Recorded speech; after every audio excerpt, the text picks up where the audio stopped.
I'm Carla Theobald. I'm one of the nurse care managers with Community Care of Wake and Johnston counties, and I do asthma education and in-home services for our clients. Community Care of Wake and Johnston counties is one of many networks all over the state. We serve the Medicaid population. One of the biggest goals for us is to reduce cost and improve quality of care for patients all across North Carolina. One of the ways we do this is through a staff of nurses that follow up on emergency room visits, hospitalizations, and provider concerns for patients who are at risk. Well, I receive referrals from doctors' offices, emergency rooms, hospitals, and local providers for patients they feel are in need of asthma education. Once I get those referrals, I make a phone call to the parent or the family and just let them know a little bit about what we do and the services we're going to offer, which is the in-home asthma education. And then we just ask for a home visit so that we can provide those services.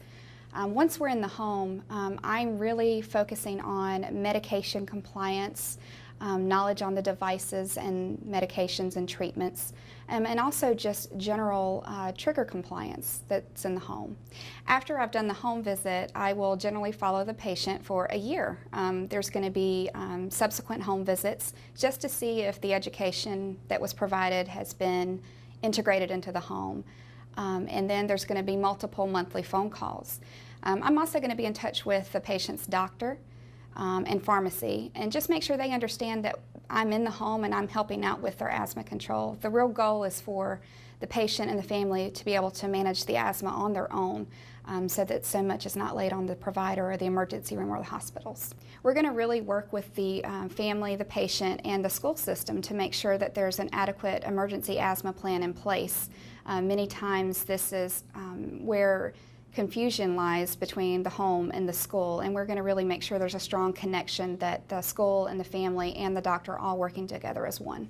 So once in the home, if I realize there's some environmental concerns, one of the great contacts we have is the environmental specialist through the Wake County Environmental Services. In conjunction with him, we really do an in-depth home analysis of asthma triggers and environmental problems that may be present in the home.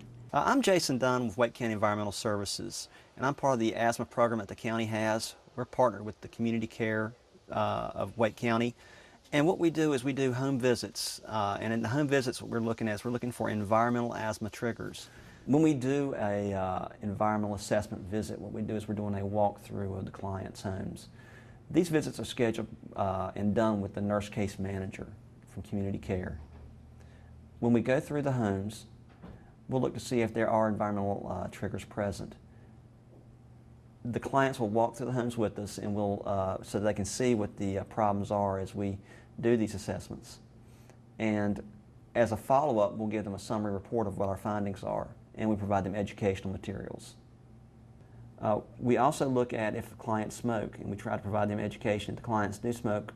For example, if it's a parent of a child or a family member or friend, we try to educate them on not smoking around the client if they have asthma, especially not smoking inside the home, not smoking in vehicles used by the client, and also even changing clothes if they smoke and come back into an area where the client is. We also look for issues like mold and humidity in the home and try to work with the clients on issues such as that. We look for signs of leaks, whether it be ceiling leaks, plumbing leaks, leaks in the bathroom, mold, mildew, and try to advise or educate the families on how to fix these items. We also look to see if on issues such as pets. Unfortunately, a lot of times asthma patients have an allergy to warm-blooded furry animals. Their fur, their dander, their saliva can be an asthma trigger. And so we try to work with them on those issues if they have pets in the home where they can try to limit their exposure to the pets. Usually we recommend that pets be outside or at a minimum not in the bedrooms of the clients that have asthma. We also work to educate families of clients about the use of chemical products, strong chemical items such as bleach or aerosol cans can have strong fumes, and the aerosol particles themselves can be asthma triggers. So we try to educate them on wisely using these products, not using them when the person who has asthma is around, and also educating them about alternative ways to clean the home if they're interested.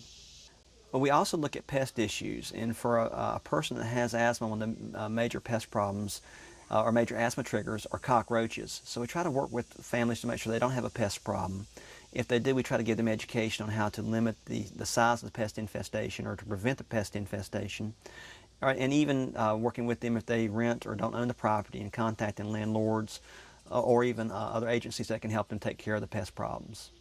We also try to educate our clients about outdoor air quality issues, and we provide them an air quality guide that they can use as a reference when watching weather forecasts on local television stations.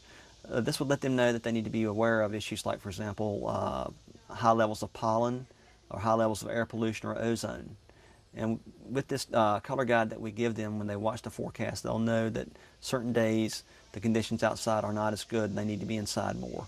When we look for items like dust mites, what we're looking at is things that can cause dust to build up in the home. Dust mites are microscopic creatures that live in dust particles, and they basically feed on dead skin. They're everywhere, all over the planet. But for a person that has asthma, it could be a really serious allergy or trigger that could cause them to have an asthma attack. So we try to figure out ways to prevent a person's exposure to dust mites.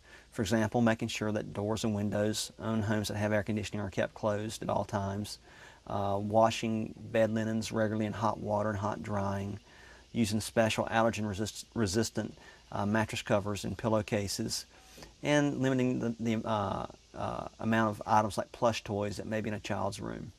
We also, since a lot of times we have to recommend that the clients keep their windows and doors closed as much as possible because of air quality issues outside, we have to educate them also on making sure that the ventilation system inside is working okay. And that's an important part of that is changing out the air conditioning vent filters regularly.